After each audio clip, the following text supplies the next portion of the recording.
So let me get this straight. The centrist Democrats, whose policy this is, just voted to cut your health insurance subsidy. The people who it's their idea are voting against it. This is what the Democratic Party leadership, the centrist Democrats want. This is the direct decision of Chuck Schumer. This is the direct decision of the most elite Democrats. If you're a Democrat and you hate Republicans, this is the reality for you. The centrist Democrats are there as fake opposition. And until we rip them out of office and we get nothing but AOC, Bernie Sanders, Zohran Mamdani, Rashida Tlaib, Summer Lee, unless we have more politicians like that in leadership, this is what you will get. All right, chat, let's just get right into the day's news, because it's making me so mad that, like, I can feel if I had caffeine this morning, which I haven't, my right eye would be twitching. This, ladies and gentlemen, may be the biggest defeat the Democratic Party I've ever seen. Moments after having a massive landslide victory for the odd year, not even the midterms, immediately the centrist Democrats came together and said, did we win a bunch of elections based on the rage against Trump? Let's cave to the Republicans and get absolutely nothing in return. That's not my opinion. That is the analysis of Politico, centrist politics in DC. Everybody says the Democrats got rolled. I want to know what you think the Democrats are going to get for all of this, what you think the Republicans are going to get for all of this, and the way the public is going to think about this when it's all over. The Democrats get nothing. Let's just be clear. They get nothing. They don't get, there's no significant policy wins in this for Democrats. They have been spinning it as, well, they get SNAP for a year. They get to reverse the mass layoffs that the Trump administration has conducted since October, and they forestall any layoffs until through January. First of all, the Trump administration laid people off during the shutdown because the shutdown was ongoing. SNAP is funded because that's what happens when you reopen the government. You fund the agriculture department. So there's nothing.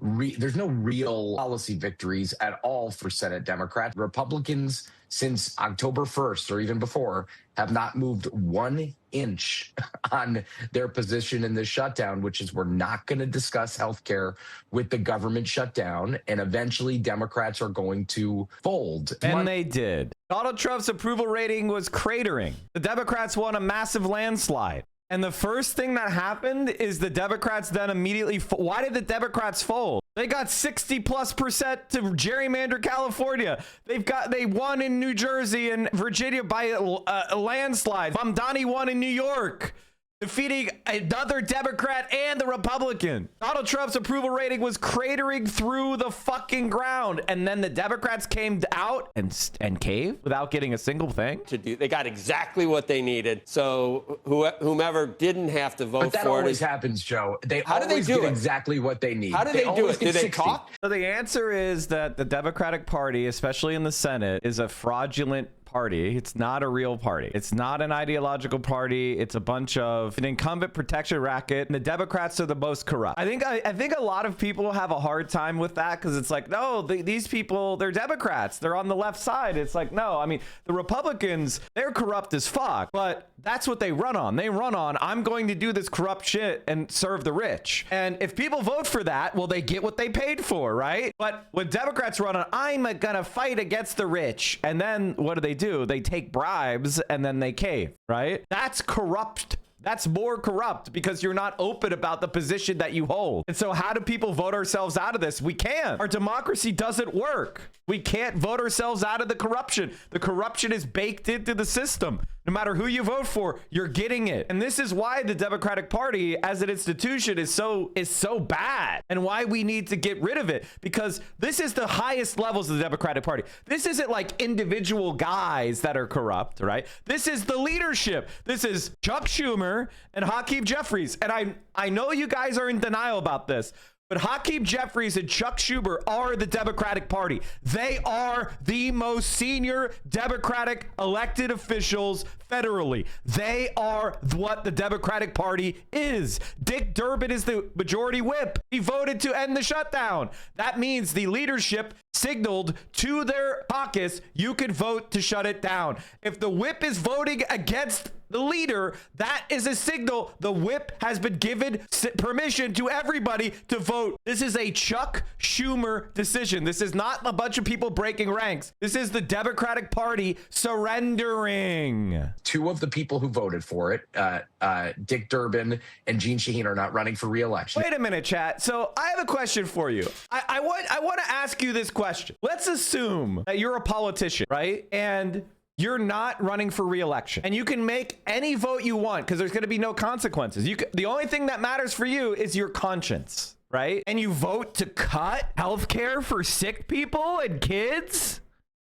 You could vote for you're not going to be, you're going to leave office no matter what. So you could vote for anything you want, and you decide to vote the Republicans when you're free of any political consequences. You decide to vote with the Republican. Doesn't that indicate that you're secretly a Republican? And if it wasn't for the elections, you would be voting more right way. So in essence, you are a Republican. Because if I was an elected official and I was retiring, I'd be voting for fucking communism. I'd be saying minimum wage of $40 an hour. Let's get Medicare for all. I would be voting even harder against these companies. So when they're free from the electoral responsibility, they're voting with Republicans? That's odd. I hate Tim Miller. He's fucking garbage. He's trying to spin that, oh no, the Democrats won. He's that annoying centrist who kept saying, no, Hassan's wrong at Crooked Con. He's a Republican. He's a Republican who changed the Democratic Party over Trump. And the entire bulwark is crap. Ready for my most controversial takes yet? The Democrats won the shutdown fight. This fold won't matter at all in next year's midterms, but making the GOP own the dogshit BBB tariff healthcare policies will.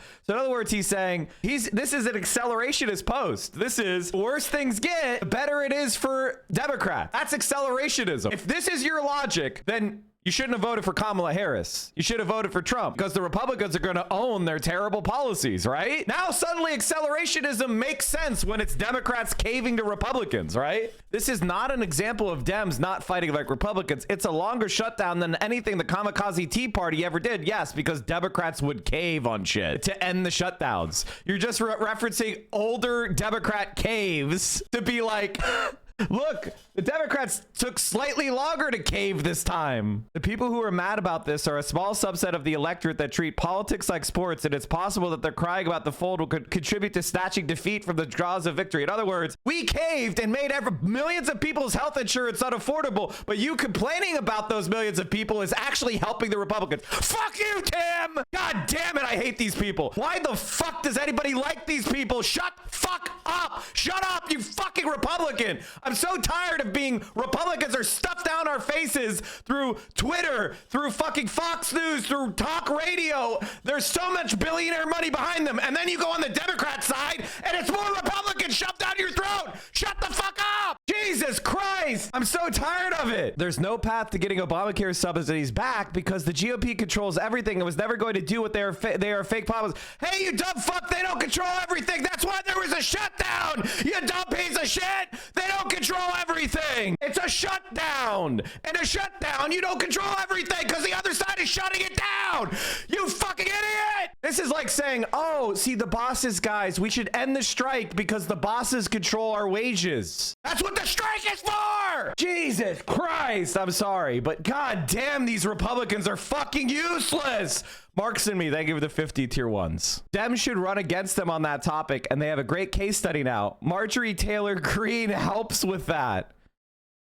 He's now glazing Marjorie Taylor Greene. These never Trump Republicans are so fucking useless. No one likes them. No one likes them. The more of these neocons you have in your party, the more you're gonna lose. These guys are like they're like fucking typhoid Marys. They were in the Republican Party when it had 20% approval rating, and then George W. Bush lost to a landslide. Barack Obama, they had 60 Senate votes. Then these motherfuckers go to the Democratic Party and their approval rating goes to 20%. These guys are fucking typhoid Marys. Take back the Republicans. Take him back, please. Take Tim Miller back, please. Listen to his advice, please. The fact that there was no getting Obamacare subsidy extension endgame was obvious at the start. Anyone setting that expectation was lying to people. Ratio away. You're such a fucking dumb rat. I replied, God, do you ever get anything right? What a fucking loser. Counterpoint to my positive spin. The people who cut this deal should really just go hide underground for a week because their messaging is so awful that it's only making things worse for them. Have you considered that it's not messaging, it's their policies are awful, you fucking dumb piece of shit? My positive spin. Tim, I think we'd be better off if you returned to the Republican Party and spent your time convincing them that caving to the Democrats was a win. Like, legitimately, Tim Miller, take your ability to be a fucking worm who takes L's to the Republican Party and start using it in our direction, you fucking rat. Jeb Bush's 2016 communications director. The problem was the shutdown wasn't accomplishing either goals, and there was practically, well, there was zero likelihood that it was going to. The Republican, Donald Trump was fucking mauling over how badly the Democrats were winning in the election, and you guys caved immediately. You caved within a week of the election victories. They caved inside of a week.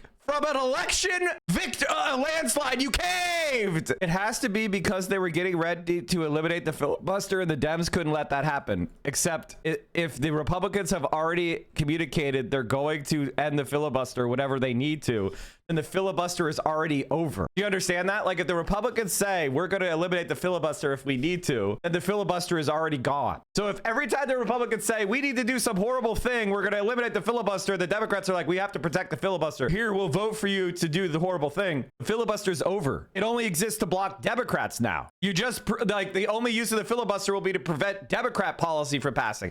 If every time the Republicans have power, the Democrats cave to protect the filibuster only exists to stop Democrats. Do you understand how this is controlled opposition? And the other point, I tweeted it, but you may not have seen the tweet. Schumer rightfully getting a lot of flack, but Durbin should be getting just as much flack. He's the Senate whip. His job is to whip votes to hold the line, yet he just voted to cave to Trump and allow healthcare premiums to skyrocket. Both need to step down from leadership. I replied to this, yes, the Senate whip voting with the measure is the signal that Schumer allowed them to break ranks. Durbin is acting under Schumer's orders. This is obvious. In other words, the reason why they only got 60 is because 60 is all they needed, because Schumer said to everybody, I want you guys to end the shutdown. Who can vote with the shutdown, who's either quitting or is somebody in a swing seat so that people are scared to primary them. But it was the move of the Democratic Party leader. And so he just put in all the people that either cannot be primaried or are swing state senators. And so people are like, well, I don't want to primary, somebody in a swing seat because we might lose it. That's what's going on here. And a lot of you buy into the idea that centrist Democrats are better in swing seats, even though it's not true. And the reality is, until we're willing to primary people in every seat, no matter whether it's purple or blue or being right wing, then there is no left in America. Until our party is willing to say, we don't give a shit what district you're in. If you're not running as a left wing Democrat, then you're fucking out. Then we will never accomplish Medicare for all. I want you to understand this. Medicare for all, getting rid of Citizens United, hacking the court, ending the filibuster, passing any laws. They're done until every single Democrat can be counted on to vote with the party. Having a centrist Democrat who's going to vote against the party, vote with the Republicans, it's the same thing as having a Republican you don't see. Well, she increased it from 250 to 450 billion, so even more fees for the big banks. Whoop-de-doo! Don't you just love it? Don't you just love your fucking Democratic Party? This country is comfortable with an extreme level of grift. I mean, it's been the same. It's been the same for years and years and years. That's like Schumer was in on everything. You're right. I know you were one of the consistent leaders throughout the last 4+ weeks on bipartisan negotiations. Ultimately, I wonder if you can talk to me about what Leader Schumer's message was to you and your colleagues when you came to him with this original plan, and if he blessed the deal that you ultimately made, given the fact that he did vote against it. Well, we kept Senator Schumer informed throughout bipartisan discussions that have really gone on since the beginning of the shutdown. And he's been clear about his position. But I think, again, what's important is that this gives us an opportunity to vote on the floor of the Senate by mid-December on a bill that we will write that will address the cost of health insurance for Americans and extend those premium tax credits. And hopefully our Republican colleagues will work with us on that. I want to explain why this happened. Okay, so Dick Durbin is the Democratic, he is a Senate whip. Chuck Schumer was getting a lot of shit for caving, so he didn't vote for it. He voted against it to save his own skin. But Dick Durbin is the number two. He holds the position called the whip. The whip is the person who goes around and tells Democrats, if you vote against us, we will primary your ass. If you vote against us, we will block your legislative priorities, right? That's what the whip is. The whip is the person who goes around and counts the votes on laws and says, okay, on this law, we have a majority, we can go forward, right? That's the job of the whip. It is an incredibly important job in a legislature.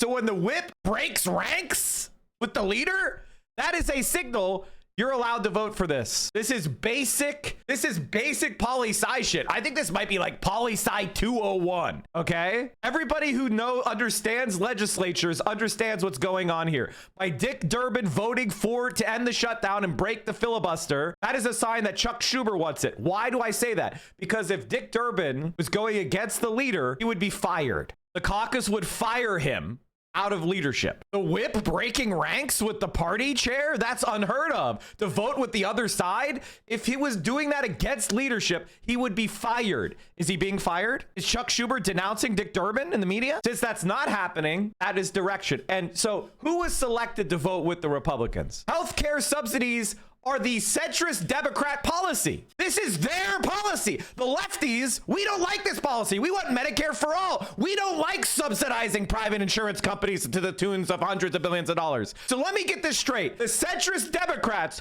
whose policy this is, just voted to cut your health insurance subsidies. The policies that we progressive Democrats hate because subsidizing insurance companies doesn't work to lower costs, we're voting to keep them because that's the lesser of two evils. And the people who it's their idea are voting against it? So who is doing it? Maggie Hassan, Jean Shaheen, Jackie Rosen, Angad King, Tim Kaine, Cortez Masto, John Fetterman, Dick Durbin. These guys, I want you to understand. Swing district, swing, swing, swing, swing, swing. Member of leadership. Tim Kaine was Hillary Clinton's vice presidential nominee. And the whip. This is what the Democratic Party leadership, the centrist Democrats want. This is the direct decision of Chuck Schumer. This is the direct decision of the most elite Democrats, okay? These are the people that have the actual power. If you're a Democrat and you hate Republicans, this is the reality for you. The centrist Democrats are there as fake opposition. And until we rip them out of office and we get nothing but AOC, Bernie Sanders, Zohran Mamdani, Ilhan Omar, Rashida Tlaib, Summer Lee, unless we have more politicians like that in leadership, this is what you will get. We do not have an opposition party. We have a Washington Generals. I don't know if you guys know what the Harlem Globetrotters are, but they are an exhibition basketball team that does a lot of tricks, dribbling tricks and trick dunks and trick shots. And they do a fake game and they play another team called the Washington Generals. And the Washington Generals exist to get dunked on. Okay? They're a bunch of professional basketball players who are incredibly talented, but their position is to do an exhibition where they look bad to make the Harlem Globetrotters look even better. That is the Democratic Party. They are the Washington Generals of the political world. They exist to make the Republicans look good. They exist to get dunked on. I don't know about you, but I'm tired of getting dunked on by these Republican fascists. And I know a lot of you are like, Mike, don't criticize the Democrats because we've got to stop the Republicans. These people are making it impossible. They won their elections. They beat Republicans. We all did our jobs. We voted blue no matter who. And what we got was Republican rule. They didn't use their power. So if you want to stop the Republicans, you have to stop the traitors in our own ranks. Imagine you have a city, a walled city, and it's under siege from barbarians at your gates, and you have a bunch of people on your side that are trying to surrender, trying to open the gates, trying to lower the drawbridge, those people are more of a threat to you than the people on the outside, because at least they have to attack your walls. They have to fight a battle to get in. These people are opening the doors to make it impossible for us to resist. If we're going to beat the Republicans, the first thing we have to do is get rid of the traitors first. And these people are traitors. And this has been my message for 7 years since I've been streaming. I've been trying to explain this to people. And I had personal experiences like this. When I was in politics, I had centrist Democrats steal our campaign data, steal our polling, steal our fundraising list, and give it to the Republican Party caucus. And when we complained, Democratic leadership did nothing. We had a sitting Democratic senator steal our data and give it to our opponent. And when I saw that happen, and I was like, what the fuck? I realized the Democratic Party does not want to win Republicans against Republicans. They do not give a shit. If you are too far left, quote unquote, they would rather have a Republican win.